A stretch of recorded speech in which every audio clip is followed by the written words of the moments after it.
What a sad day as we wrap up this series through the book of John. I've enjoyed it so much. And Steve Ingold, some of your best work ever. I just loved it. I loved how you opened up this book for us or at least these last couple of chapters. What a great book. I hope you all go back and just read all of John one more time, or read it a couple of times to put this even more into a context. It was so good.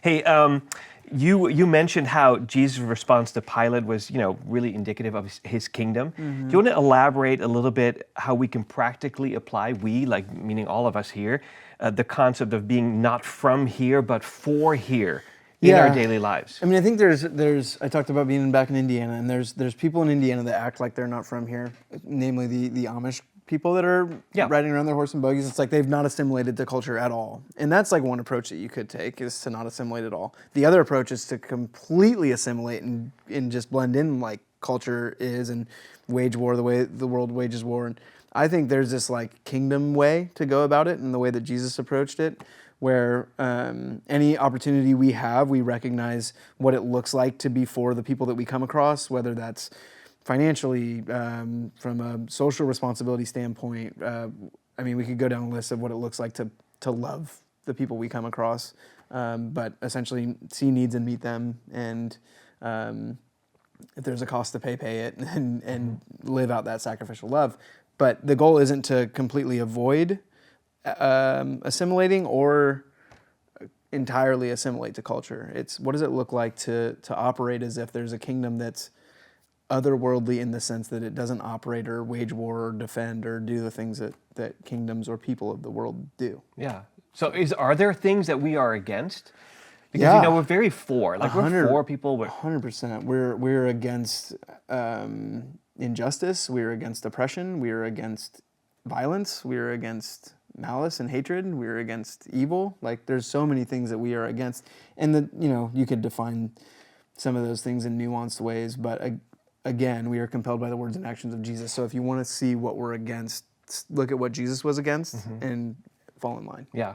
So, however, that of course also even gets interpreted by some people who in a very different way, and we've got a little bit of a different way of interpreting that and looking at that, and even. I think sometimes, but oftentimes those interpretations not only miss what Jesus said or did, but misconstrue it or shift it and pull in like some things that Paul said or some Old Testament things, and that gets all lumped together. And if we really look closely at the words and actions of Jesus, I think it's pretty clarifying. Yeah, it's just super hard to do. Yeah. You highlighted a contrast between Pilate's political power and then Jesus' kingdom. How can we navigate? You talked about that a little bit in the message, but how can we navigate this tension between our earthly citizenship and then our allegiance to God's kingdom? Because I still have an American flag hanging outside my house, Yeah, I mean, I think there's something to be said that we have dual citizenship, and that's something you know about, right? Like there's this place that we're from, and that indicates and dictates how we act and how we live. But there's also implications based on where we are now.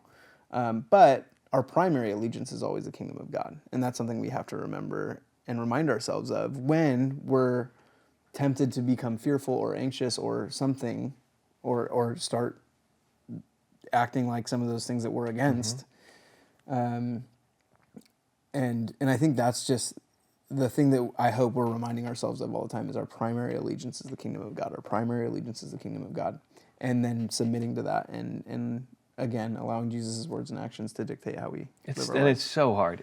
Every time. No, because there's real implications. The Amish, the more I listen to you teach, and the more I read those words and actions of Jesus, I go, maybe I do want to be in a monastery and just grow strawberries for farmer's market and not talk to anybody, because that's the only way I'm going to be able to do this in a.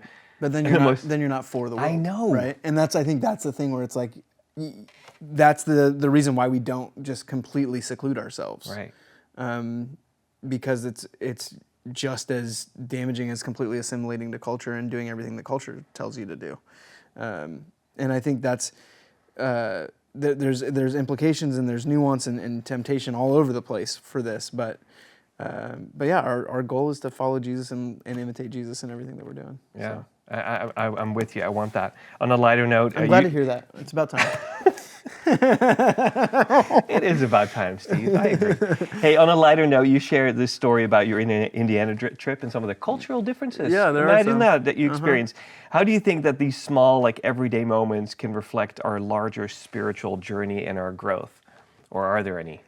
Yeah, I think the interesting thing is, so we had family members from Indiana, Arizona, Colorado, San Diego, Bay Area, all in this like compound because you can buy so much land in Indiana. I'm sure. It's not a problem. But you have to live there. That's the problem. Yeah, it's fine in September. Yeah. Other than that, it sucks. But like I got to sit down with my aunt who's, a couple generations ahead of me and goes to a church in Colorado, and She's probably my age. Great. Thanks. She's super old like you.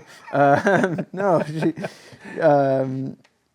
but they have like a 60, 70 person church, and she's talking to me about how like church works there, and there's so much that's different, but the differences don't, like in that setting, they weren't divisive. It's like, oh, that's cool that you guys are doing those things, and I was sharing about like missional community and neighborhood church, some of the things that we're doing, and she's shocked and taken back by it. But it's like this beautiful melting pot of ideologies, experiences, understandings that kind of get brought together, and we just because we're family, like we just got along, and that's kind of what I'd hope for.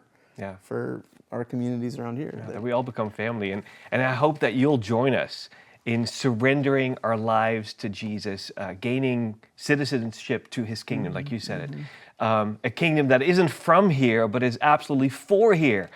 We are compelled to live imitating the words and actions of Jesus. We talk about it all the time. And then joining Him as He brings about the reconciliation, the restoration of all things. Life in His name. What an invitation. Hey, if you want to know more about that, let me know what that could look like for you or for your family. I'm so glad you were here. I'll see you next time.